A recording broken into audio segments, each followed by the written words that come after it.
Good morning, everybody. Thanks for joining us. My name is Ronald Ashkar from WIN-911, and we've got a few more folks hopping on. We'll give them a few seconds to get situated. I've got Stephen Rivas, our product manager here, who's going to be doing the webinar for us. And again, we'll give folks about another 30 seconds, and then we'll get started.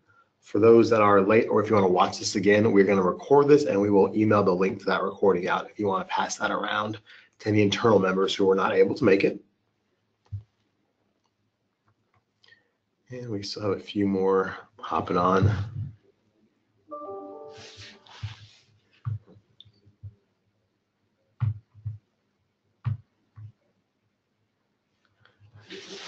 All right, let's go ahead and get started. So today we're going to cover our import utility. This will bring over some of the settings from our old version 7 product to our new line of products, standard, interactive, or advanced. And Steve's going to cover kind of how the tool works. Because our new products, standard, interactive, and advanced, are written on a completely new and different code base, not everything had a functional equivalent from our old product to the new product. So Steve's going to walk us through how the utility tool works, what it can and can't bring over, and then things to be aware of and how you want to approach migrating those settings. So I'm going to hand it over to Steven and we'll get started. Thanks, Ronald, and thanks everybody for joining us today. Like Ronald said, our main goal for the import utility was to come as closely to a one-to-one translation as we could. It's not entirely possible, so we had to make some compromises, but we think we got it pretty close. So the agenda for today, first we'll talk about what's supported in regard to escalation, which is about the group scheduling and your phone book, how we import those settings. And we'll talk about which data sources are supported. And then we'll talk about which notifiers are supported. And I'll briefly go over how you actually run the utility. And we'll do a quick example in a VM using iFix and an email notifier. I'll briefly discuss some of the changes between WIN-911 SIA, which is a new product, in the old version, which we call version 7 or Pro. We'll talk about what's coming in 2018, and then we'll do a quick Q&A session. So if anyone has any questions throughout this presentation, feel free to write them into the questions section of the GoToWebinar, and we'll get to those at the end.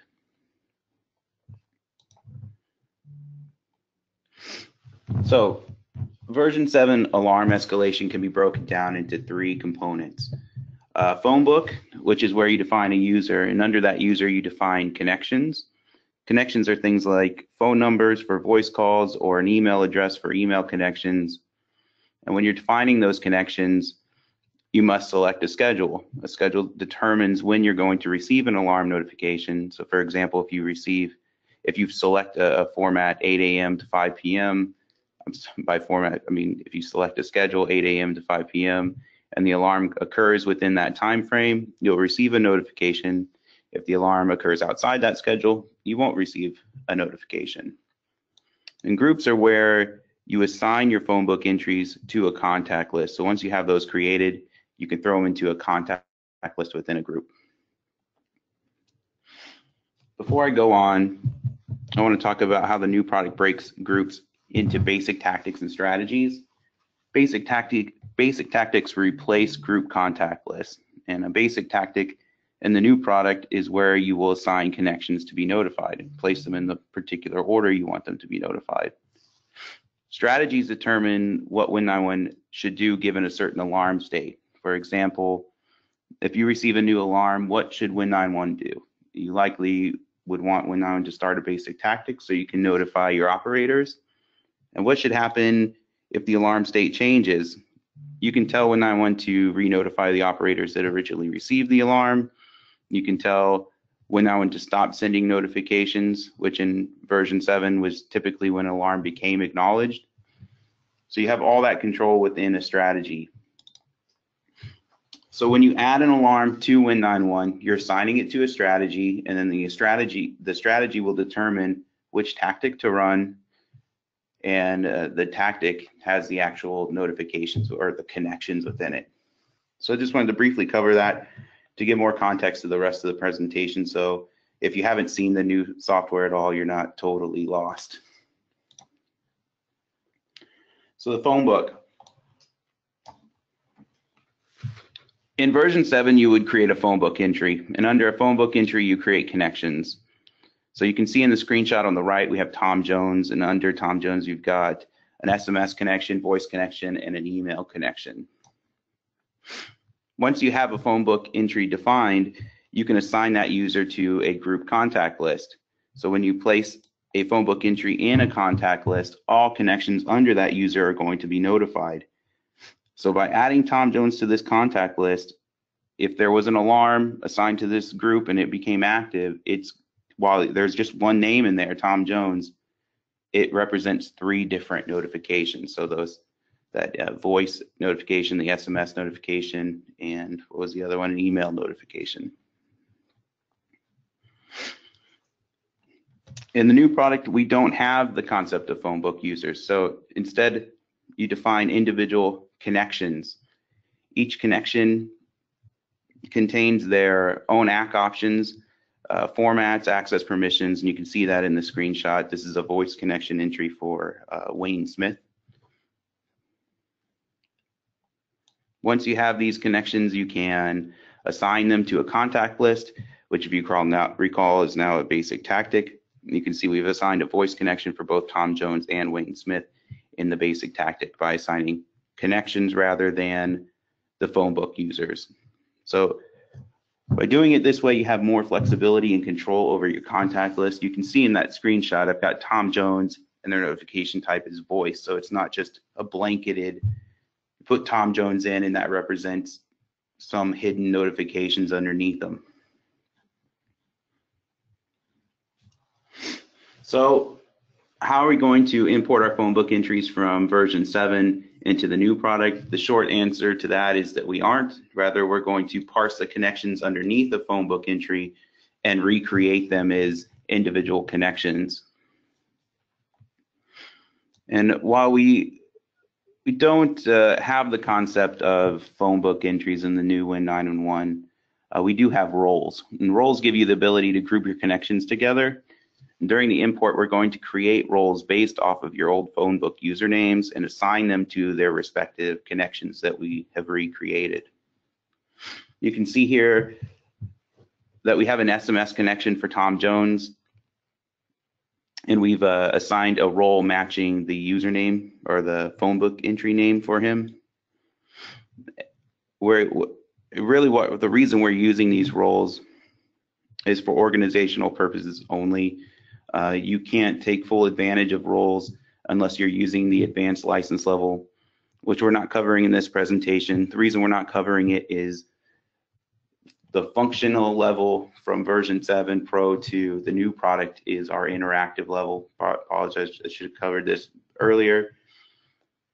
The roles are an advanced level feature. So again, we're just doing it for organizational purposes, but if you want to learn more about the advanced license level and how you can utilize roles and advanced tactics, check out the complex alarm escalation webinar that we did on, and you can find that on win911.com.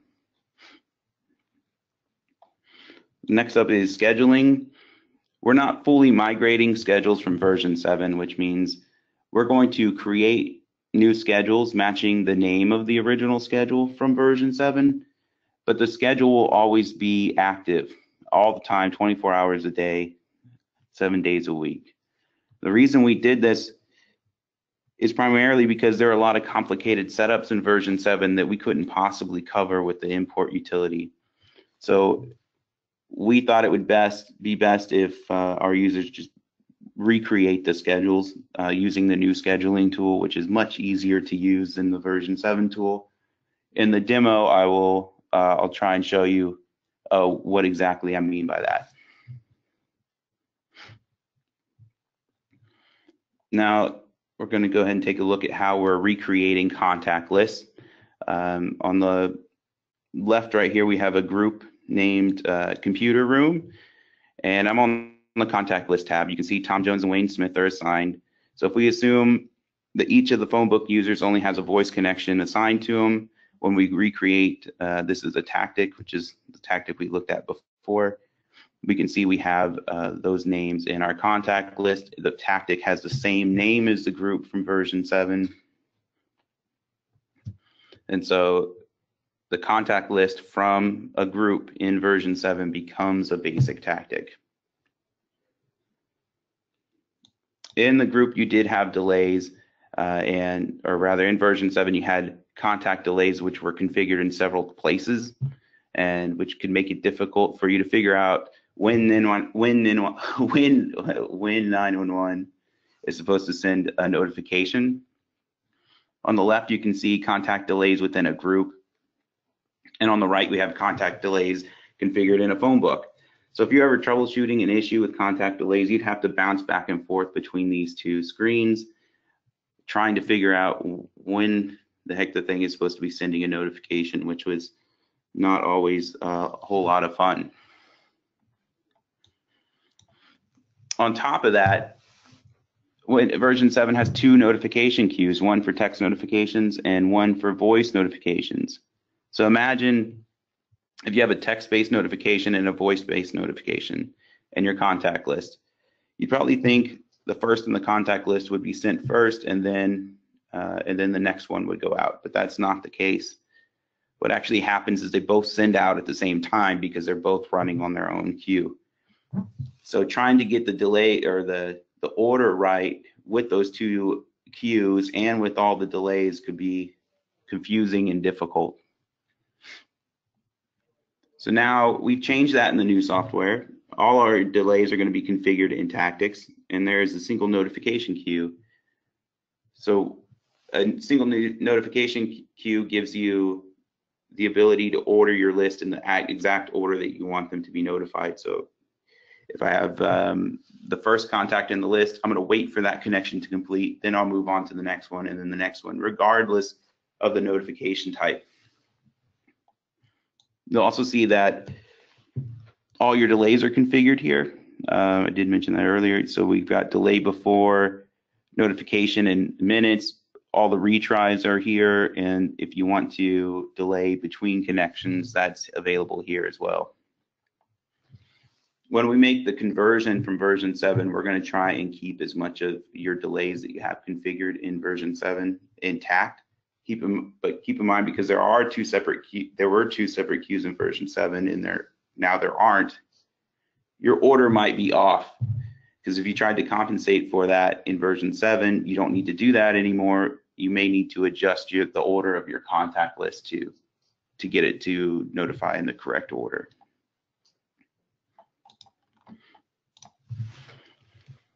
The last part of the escalation discussion is going to be about basic strategies. In version 7, escalation rules were configured in various places, if they could be configured at all. Different notifiers had different behaviors. For example, voice and email notifications would call out on new alarms and unacknowledged state changes. They'd stop notifying once an alarm became acknowledged, whereas SMS and mobile 911 had more control. You could control which states they'd notify on their global settings menu. So you could control each state with those 2 notification methods. So there was no consistency between all the notifiers. Now all your escalation rules are going to be configured in a single place, which is a strategy. Again, the version 7 utility is going to create a basic strategy for every group in your version 7 configuration. So if you had a computer room group, you will now have a computer room strategy, and that will start a computer room tactic, which again is the copy of your group contact list. So what's different now is that you can choose an alarm condition to stop your notification in one single spot. So I can choose if I want to stop notification on acknowledgement, on a terminal alarm state, or when an alarm becomes inactive. When we complete the conversion, we're setting the stop state to the terminal alarm state. If you want to change that, you can change that right here in the strategy. You can also see that you can suppress things like voice notifications for certain alarm conditions. So if I didn't want to receive a message about my alarm being acknowledged through voice, I can check that box and I won't receive those notifications. You can also set alarms to be automatically acknowledged by the strategy. So when they return to normal, you can check that they will get acknowledged by the strategy just by checking a box. So you're not setting it on a tag by tag basis anymore. You're just doing it in one central location. Any alarm assigned to this strategy will now have that behavior.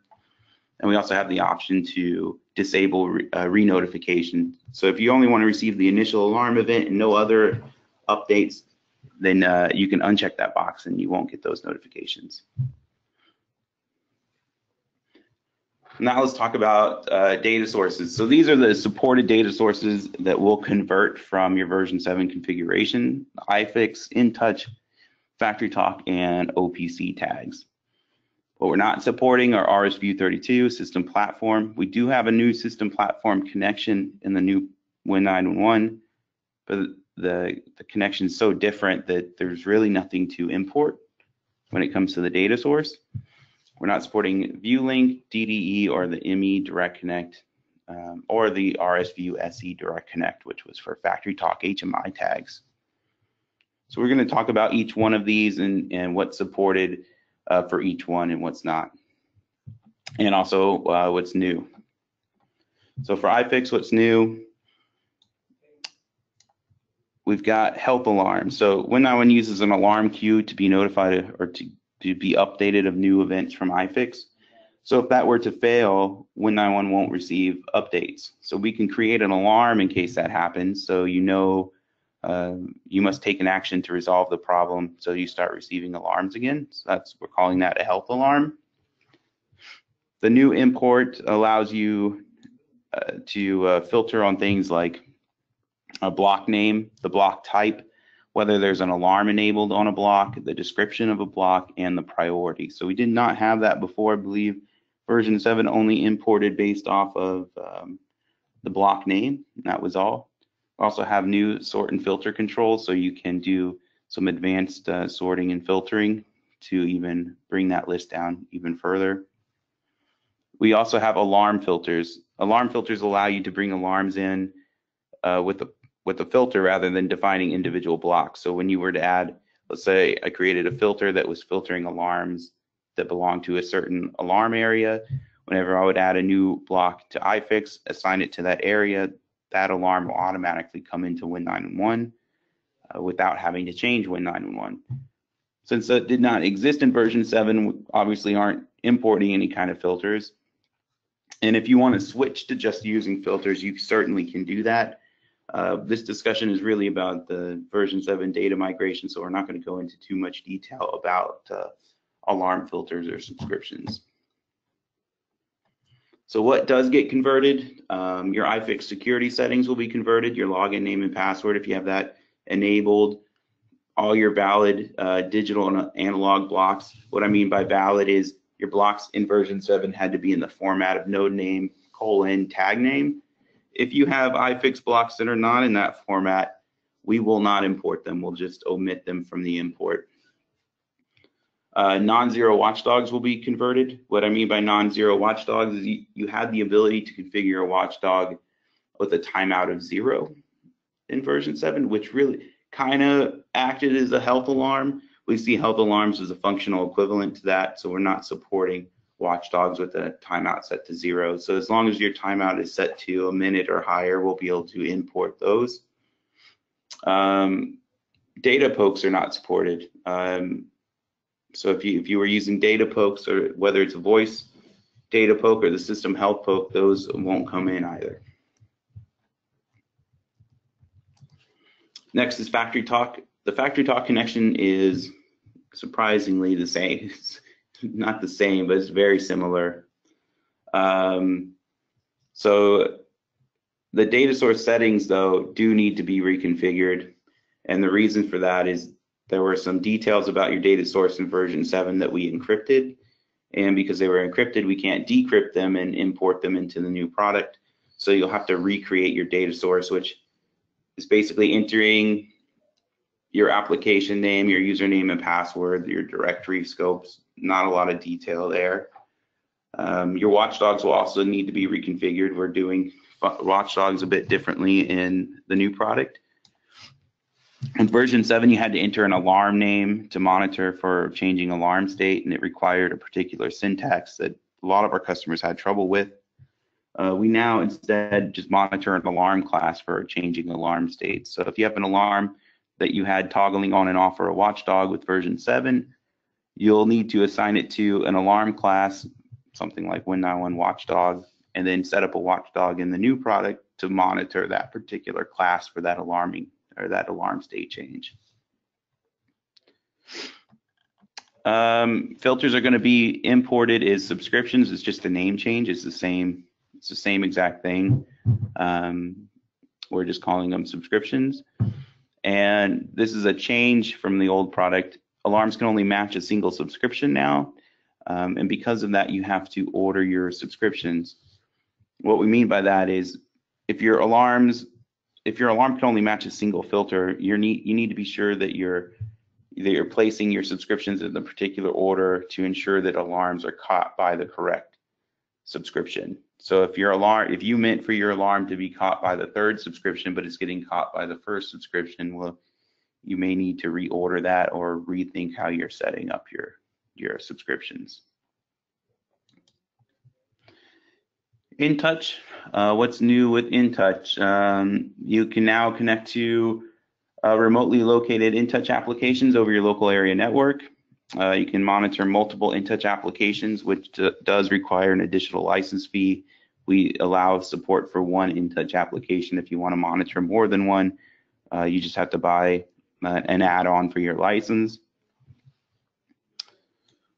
We're able to do the remote in the multiple InTouch applications because we're leveraging a new, well, it's not new, we're leveraging Wonderware's Alarm Toolkit and SweetLink, which means we're no longer using the IDEA toolkit, which was the source of all the WW heap errors if you've ever used the InTouch Direct Connect over the years.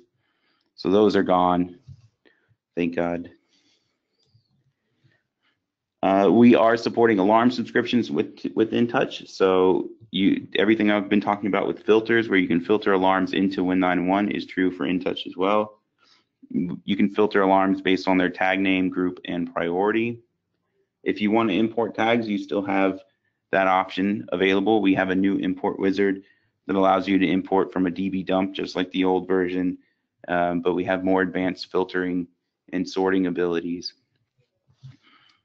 We're also supporting rate of change alarms and deviation alarms. We weren't able to support that before. And we'll automatically reconnect to InTouch if the connection's lost. So if you remember from version 7, if you ever lost your connection, you had to restart version 7. And you also had to start InTouch before you started version 7 or it would not connect. And then if you did do that, you'd have to restart. So that's not the case anymore. It doesn't matter which order you run things in, it'll reconnect. So what will get converted? All your data source definition, which is going to assume that you're doing a local connection. All your analog and digital tags will be imported, including your non-remote alarm tags.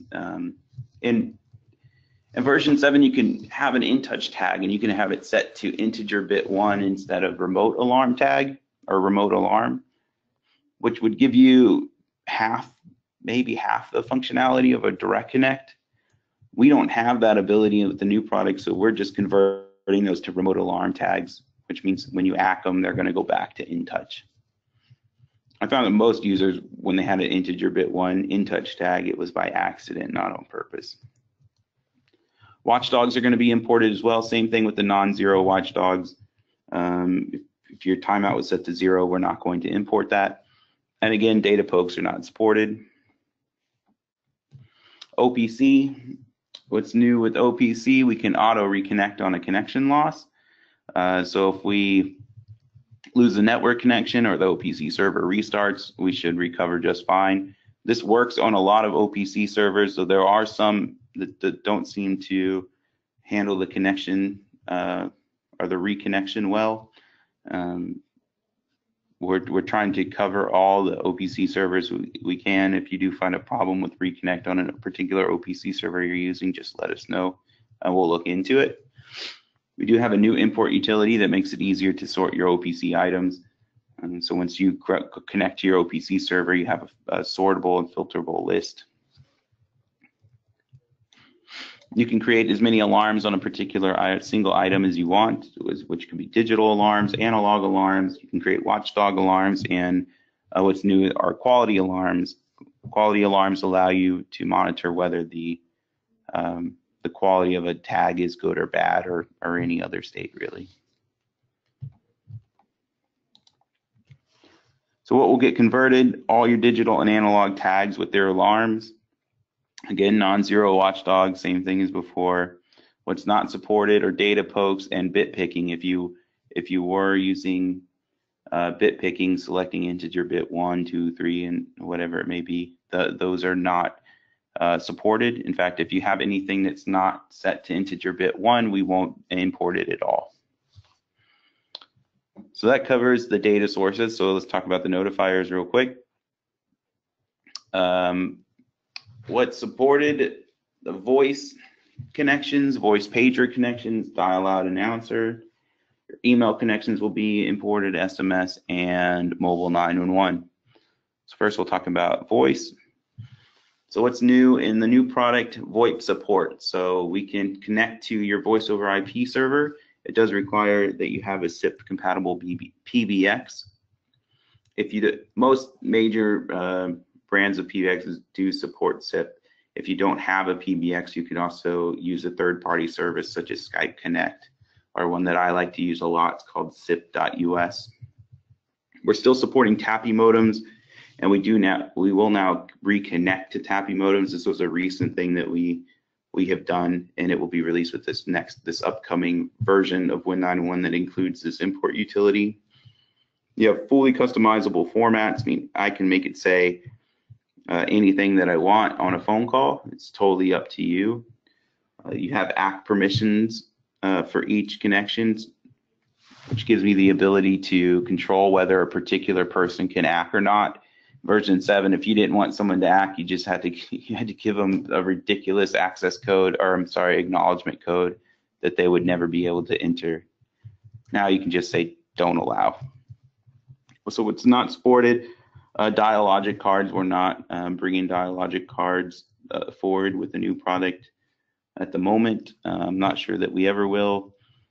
And this is probably going to be a big one for a lot of you guys. Shared access codes. If you had a lot of connections with the same access code, we're not allowing that. We'll actually renumber the access codes if we do detect access codes that are the same. We'll also throw a warning in the import utility when you're running the import to let you know that we're doing that. So what will be converted? Your voice connections, voice pager, and dial out announcer connections are all going to be turned into a voice connection in the new product. Voice pager and dial out announcer connections will be set to non-interactive voice connections. What that means is it will call out to you and announce the alarm and hang up. If you have it set to voice, then it's the same thing as before. It calls you, asks you for a code, reads you the alarms, allows you to ACK them. If you want to have an ACK code enabled, you can turn that on and off. By default, we'll bring your ACK code over from version 7. So we're going to bring your names over and your access and ACK codes. For the email notifier, what's new with it? Well, we have two-way email notification now. So we can, after we send you an email notification, you can respond to it to ACK the alarm. You can request alarms and reports. Also supporting support for email to text acknowledgement. A lot of our users like to take advantage of their phone carrier's ability to send an email to a cell phone as a text message. You can reply to those and acknowledge messages that way as well. We send mail out on SMTP servers. We receive mail on POP and IMAP servers. We do now support SSL, so you don't need to use Stunnel if you were using Stunnel before. Because of that, when you do run the import, your email gateway settings are likely wrong. Honestly, most email servers support SSL now, so we'll try and bring your email server settings over, but you're most likely going to need to reconfigure those. Same thing with full formats. We have fully customizable formats. They are in HTML or plain text, but you have full control over how you want those to look. What we're not supporting are group text lists, which you have the ability to create a text file, put a bunch of email addresses in it, and then in version 7, point an email connection to that text file. We're not supporting that in the new product. If you want to do something like that, I really think the best way to do that would be to create a group email address within your email server for your organization. What will get converted, all your valid email connections, they have to be in the valid me@mail.com format. If you have something in there that's not in that particular format, then we're not going to import it. We're going to keep your name and your address, obviously. When we recreate these email connections, we're going to enable the ability to acknowledge with a password. So if you receive an email notification, those users can reply, but they need to type in the ACK code from version 7 in the body of their email. If you want to disable that so that they can either not acknowledge alarms, you can do that.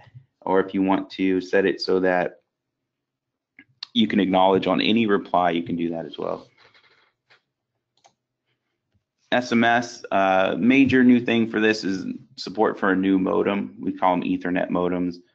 They're the same thing as the same cellular modems that we've always supported, except that you can connect them to your local area network, and that gives you the ability to not have to plug the modem directly into your computer. You can access the modem over an IP address through a telnet session. So if you're running virtual environments, it makes it much easier to connect WIN-911 to an actual cell modem. Again, with the fully customizable formats, they're all plain text. You can also act multiple alarms at a time. So say you receive 3 alarms at a time, you can reply with just those ticket numbers. I believe they have to be separated with a comma, and we'll ACK all 3 of them. So what will get converted are all your valid SMS connections with your name, ACK code, and the phone number. Your gateway settings will most likely be wrong. I believe those are imported too, but you're likely going to have to reconfigure the COM port. If you're using one of the new modems, then you'll have to reconfigure that anyway. Mobile 911, really not a whole lot new. It's all the same functionality with the new product. We're just converting those connections over with their name, their ACK code, and the device ID, or device ID or mobile 911 code. It's named different depending on which device you're using. Okay, so those are all the notifiers. If I didn't talk about a notifier that you use, it means it's not supported, which are pager notifications mostly. Next, we'll talk about running the utility. It's going to be installed with version 3.18.2, which we're going to release on the 5th of next month. You'll find it in your start menu, so you'll just select it from the list. It'll load up, and it will, if you're running this on the same box as your version 7 install, will automatically find your INI and your configuration file. Otherwise, you'll need to browse to those files and hit the next button. Here you'll see a summary of what's going to be created when you start the import process. So you can look this over, make sure you're getting what you want. If you're not getting what you want, then go ahead and take a look at your configuration and see what you can change to make sure that it matches what's showing up in the summary screen. So once you run through that, it will show you that it was complete. If you did have any errors, it will let you know that there were errors, and you can view this log file, which will explain what those errors were. So next we're going to do a quick demo with iFix and email. So I'm going to exit out of my slideshow here, try and jump over to a VM environment.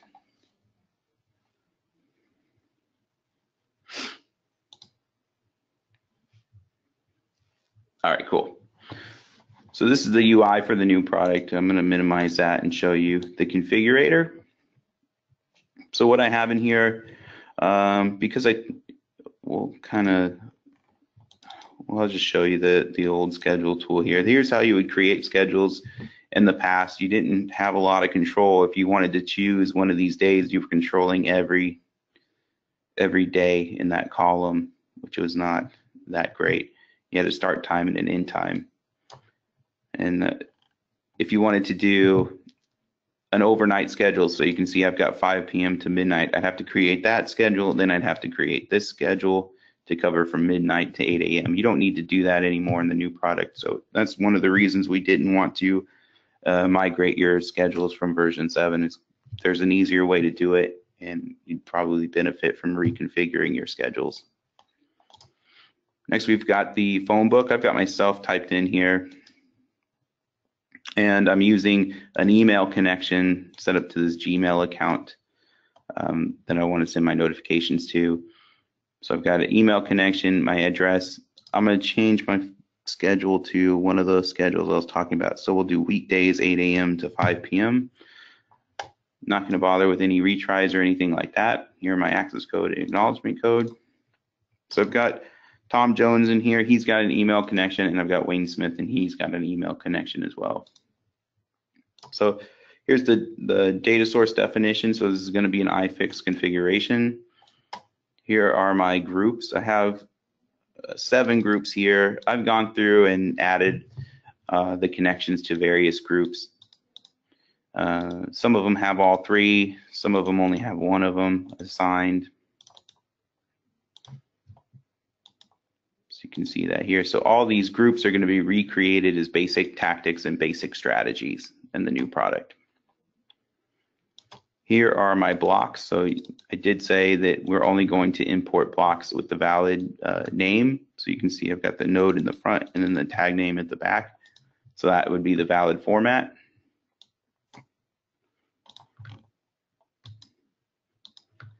Here are my analog definitions as well. So same kind of thing. Got them all configured, so they're all going to come in.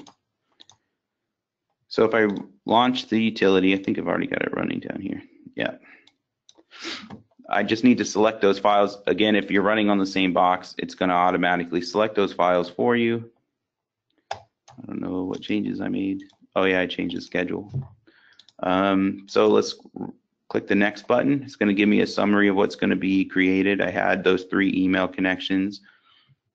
We're only going to import schedules that you are actually using. So we have the always schedule assigned to Tom Jones and Wayne Smith, and I'm using that 8 a.m. to 5 p.m. schedule.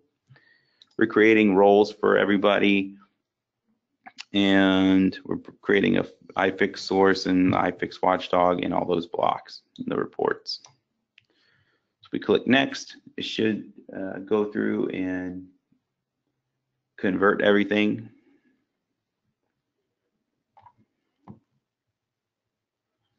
So we'll wait for that to finish, say OK.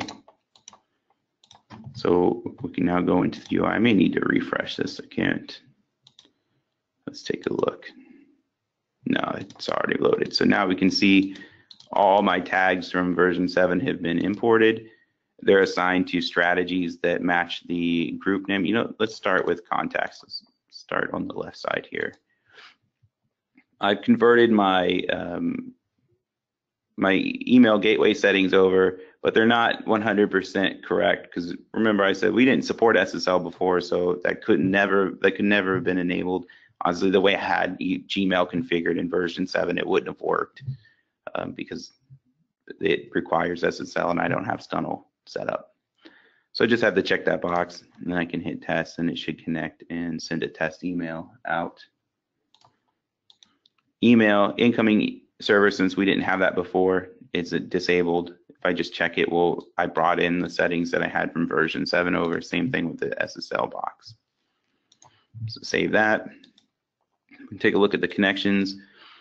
You can see I've got those 3 connections. You'll notice there are numbers at the end of the names. The reason for that is Stephen Rivas was the phone book entry name, and this connection was the first connection under that phone book user. So if I had multiple connections under a particular phone book user, the number would increase as we move down the list of connections for that particular user.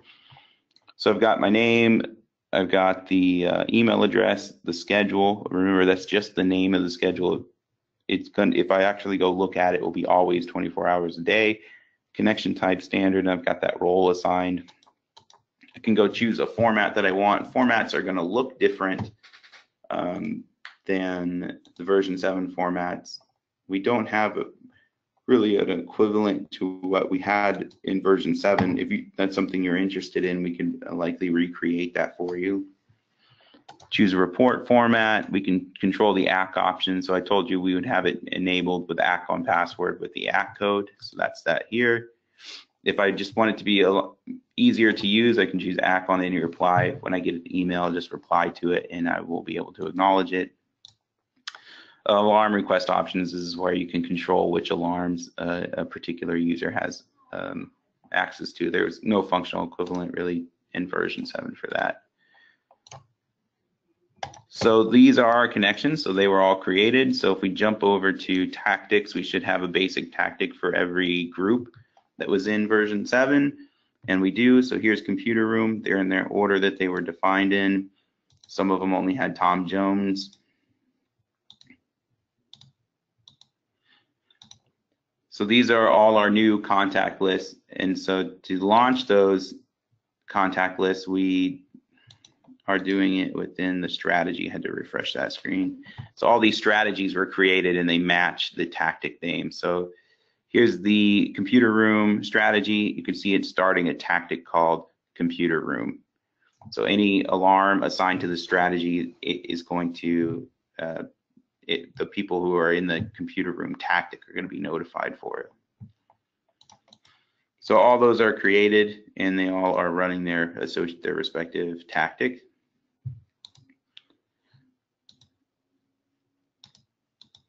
So if we look at the source real quick for iFix, here's that health alarm that's enabled by default. No filters are turned on. Our watchdog that we had configured, I didn't look at that in version 7, but we had a watchdog configured, so that was imported. We can go look at our blocks. All our blocks are assigned to various strategies. So we can see that here. So that is how the import's gonna run.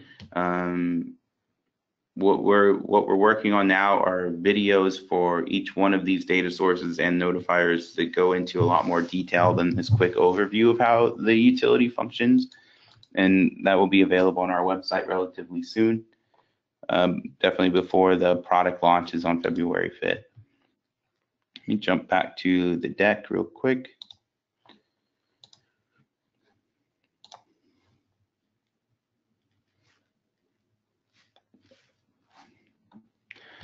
Some general improvements over version 7 with the new product. Configurations now runtime all the time, which means that when I make a change to the configuration, that effect takes place immediately, or the change takes effect immediately. So you don't have to restart anything after you make a change. We have alarm filters for every data source that we support other than OPC. So that gives you a way to dynamically receive new alarms from your SCADA system. But we are also trying to make it so that you can still import tags. And really the main reason our customers want to import tags rather than using a filter is so that they can either do reporting or create custom descriptions for voice notifications. So sometimes those descriptions you have typed into a SCADA system aren't going to sound very good over a text-to-speech engine. So having the ability to reformat those descriptions can help with that. Support for the latest notification methods. I did talk about VoIP.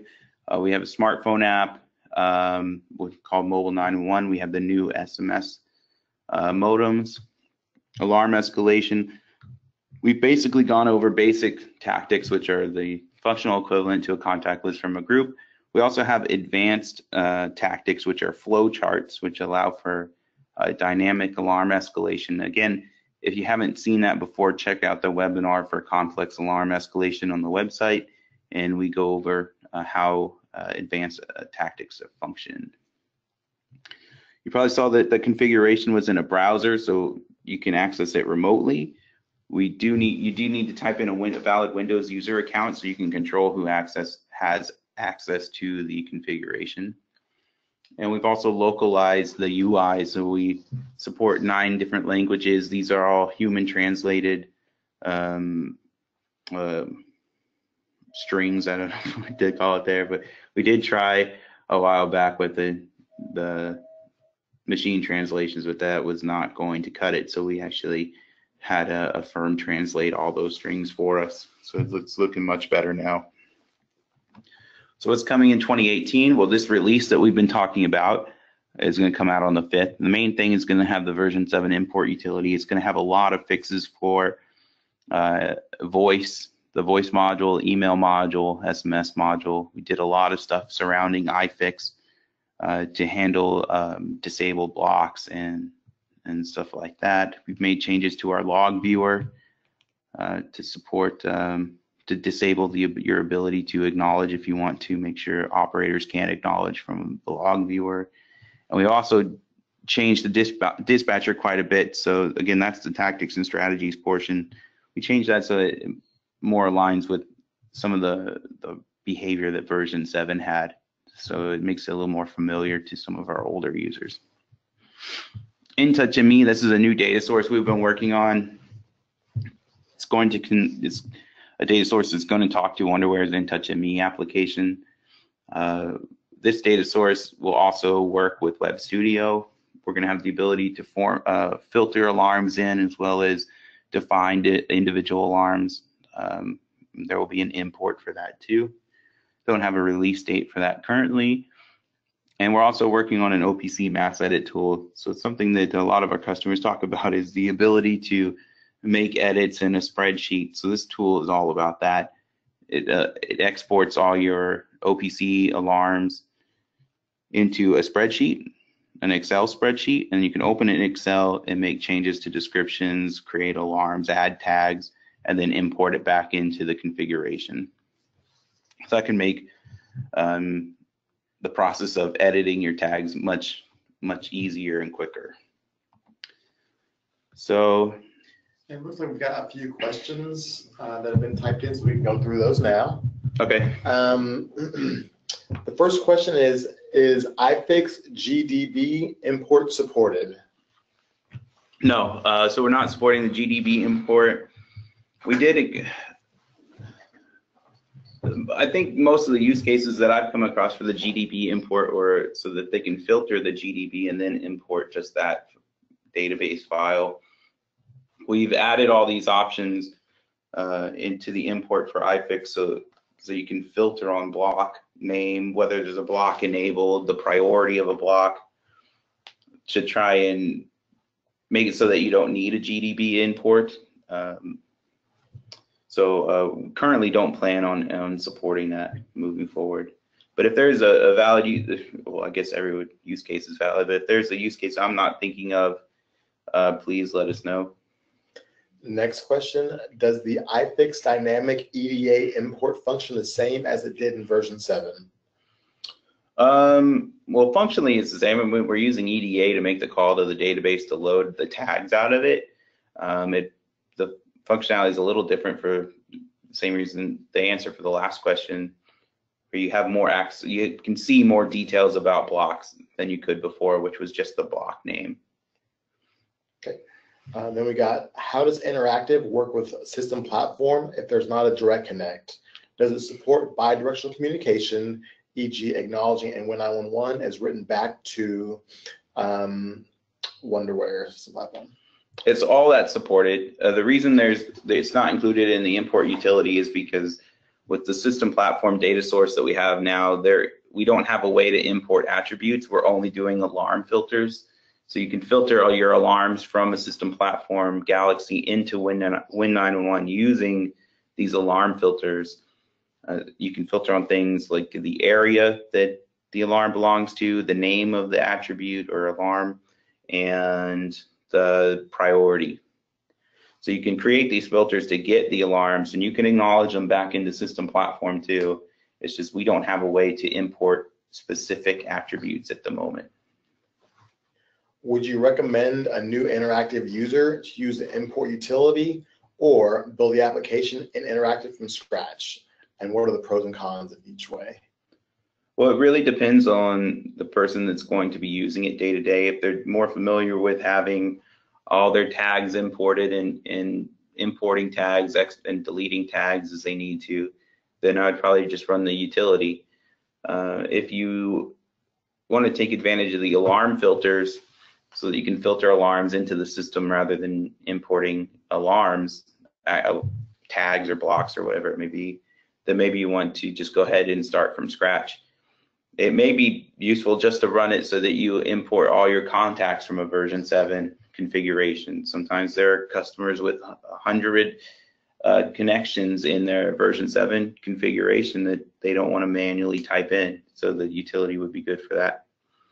And you can manipulate your configuration. So let's say you only wanted your connections and no tags. Make a copy of your version 7 configuration, delete all your tags, run the import, and you'll just import the connections. And one other pro to that would be there's going to be value in setting it up from scratch, especially if you have not used any of our new products before. Having to go through it from the ground up will make it a lot more familiar when it's time to actually start using it, putting it in production. So it's kind of a, pick your own path. There's advantages to both. What is a specific version that supports the import utility? For version 7, you need to be on 7.17, and for the new product, we haven't released it yet, but it'll be 3.18.2, which comes out February 5th. And along those same lines, if you or your end users are under support, it is a free upgrade to the equivalent version of our new line of products. If you are not under support, then feel free to email us or give us a call. We can let you know the cost to catch back up. But moving forward, all of our developmental efforts are going to be focused on the new line of products. We'll still support version 7 for a while, but we do want to focus on things that set up people better for the future, and that's going to be with our standard interactive and advanced product line. Can interactive identify an SMS user by their access or ACK code in situations where multiple users are sharing a common cell phone, e.g. an on-call shared cell phone? For voice connections, you mean, or for SMS? Mm-hmm. So how do we handle a shared phone when there's multiple users? You wrote SMS, but I'm assuming you mean a voice call because you talk. I don't know. Well, each SMS connection is defined as an individual connection, so you have to have you can share acknowledgement codes, and there's no access code for SMS connections. So the access code for SMS is gone. You just have an ACK code if you want to enable it. There's no really way to group them together, if I'm understanding that question correctly. So what we're saying is that the acknowledgement code itself is tied to the device or phone number, not necessarily. Oh yeah, well, if you have an ACK code for the SMS connections and the new stuff, you can all have the same ACK code if you want. There's no problem with that. The problem is with voice connections. If you're using voice and you had 10 different users, phone book entries using the access code of 1, you can't do that anymore. So everyone has to have their own unique access code. The ACK code doesn't matter. You can have the same ACK code if you want. It's the access code for voice connections that has to be different. I think another way to ask this question is, could you have multiple people that have the same phone number for texting on that connection? No, I don't believe so. If you define an SMS connection, try to define another SMS connection with the same phone number, we don't allow that. Okay, so that being said, how they handle where multiple people are using the same, let's say, on-call cell phone, and they want to know that maybe John at this shift time acknowledged it versus somebody else who would be using the same phone, either at the same time or a different time? I'm not sure how you'd handle that in version 7 either. So it would always just be that particular cell phone acted. Okay. And maybe you could get around that from kind of your end of things by just knowing who's on schedule when. So you can say that the on-call phone acknowledges at 10:54 a.m. and now we just go back to look at that day's schedule to see, hey, it was John or Susan on call. and that could be a way to get to that. Okay, next question. Where does WIN-911 see the future of notification methods to be? Seems like there's a decreasing amount of support on voice notification methods, and I'm curious as to where WIN-911 thinks this is headed. So what we're moving toward is a new mobile app. Well, we see most of our customers are moving to text-based notifications, whether it be SMS, email, or our mobile 911 app.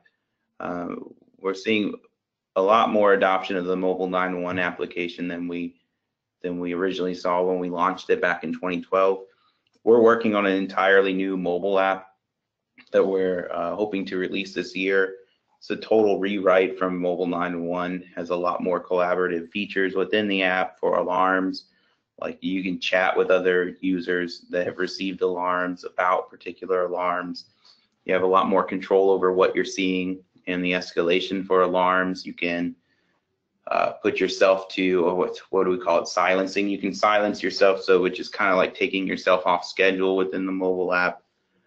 I think the mobile workspace is probably where pretty much everything is moving to. So that's what for our next notification type, we're really going to focus on the mobile app and try to capture as many use cases as we can with it. Do you have the model numbers for WIN-911 tested Ethernet modems? Yeah, we do. So what you can do is we sell modems that are compatible with our software. So you are more than welcome to buy them from us. If you email us at sales@win911.com, let us know which modem you're interested in. Is it a voice modem? Is it a text modem? If it's for texting, let us know your cell phone carrier, and then we can email you a specific model number there. Does Interactive need to be licensed in order to convert a version 7 application, or can the conversion be done with a temp or demo license? It can be done with a demo. I did it with a demo license today in this presentation, so you don't have to have a valid an actual paid for license. You can do it with a demo license. So that means you guys, when we release it, you can do some test migrations if you want to. Yeah, it's another reason to give your end users a call. Because you can test it on a temp license. You don't have to have them buy it up front. If you're calling to catch them up on support or encourage them to buy the new product, you can use a temp license, build it out, get the conversion done, get it up and running, then show them the benefits of moving to the next product. That may make it an easier ask when you're asking them to spend more money there. In version 7, using voice notifications, in order to support multiple operators answering the same phone, you created access-only phone book definitions, which essentially were a contact for an operator that had no notification method defined. How does the import utility accommodate access-only type contacts in a notification group? So those I know exactly what you're talking about, but those access-only users would not be imported because there are no connections underneath them, so they'll be totally omitted. So how do you have it so that really, because it depends on the particular use case. If the use case was that it's going to call some phone and then someone answers the phone and they type in their particular access code so they can hear alarms that for groups that they're assigned to, you can call into the system at any time if you define a new connection and request alarm. So it'd be very similar to that. If the thing is all about having one single phone that everyone shares, that is not possible. So everyone has to have the same their own unique access code. So that just wouldn't be possible. How will contacts with the same access codes be converted? Their access codes are, I think I don't remember what number they're changed to, but the access codes are changed to something like 911 and then a number at the end that increments with each connection. So you'll have to go edit those access codes. Does Interactive use both access codes and ACK codes for each user? It's up to you. Voice notifications have both. You can disable the ACK code though, so that you can acknowledge alarms without the ACK code, but you always have to have what we call now the authorization code. If you're doing non-interactive voice connections, then it just calls you and announces an alarm, and you can't hack it or anything anyway. Email has an ACK code if you turn it on, but it's not required. SMS has an ACK code, but it's not required. And mobile 911 has to have an ACK code, so it is required. But the access code for no access code for mobile 911, email, or SMS. And does it import 411? Yes, it does. I guess I skipped over that in the demo, but yeah, it will. If you have text or voice reports configured with tags assigned to those reports, of course. I don't think version 7 lets you save a report without tags assigned to it. But if you have those will be converted too.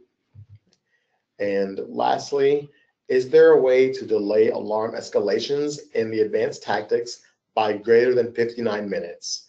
We need to be able to delay escalations as long as up to 1 week. 1 week. Oh, okay, so you get an alarm and you have to wait a week. You probably wouldn't do that in a tactic, actually. You could probably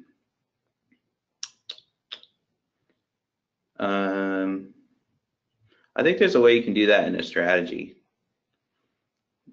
Instead of having an initial event start a tactic, you could have upon a timer, and then set your timer to, I don't know if it goes to a week, honestly, that particular option, but you could set up your strategy to say upon timer, set that to, hopefully if it goes to a week or 2 weeks or whatever, that would be great. And then you can say start a tactic. You don't have to have that initial event condition defined. So that probably would be the way to do it, but I don't know the max delay for that upon timer thing. But yeah, the delayed, the only way I could do that in an advanced tactic, I think, would be putting in a delay block for 59 minutes and then setting up a loop block. And that loop block, you can set it up to 99 loops, so you could loop your delay of an hour 99 times. That's really not the best way. I don't think that's a great way to do it, but yeah, I don't think we've really considered that use case as someone would want to delay alarming for 2 weeks or a week. And then if you need more, Jonathan, a different approach to that, or want to talk about that more, and for anybody else who has additional questions, comments, or concerns, feel free to call us at 512-326-1011 or email us at sales@win911.com. We can spend some more time diving into any additional questions or individual needs. But that's about all we've got for you for right now. This has been recorded. We will email everybody this link, and to get any more questions or concerns, feel free to get a hold of us. Thanks, everyone, and we'll catch you guys soon. Thanks, guys.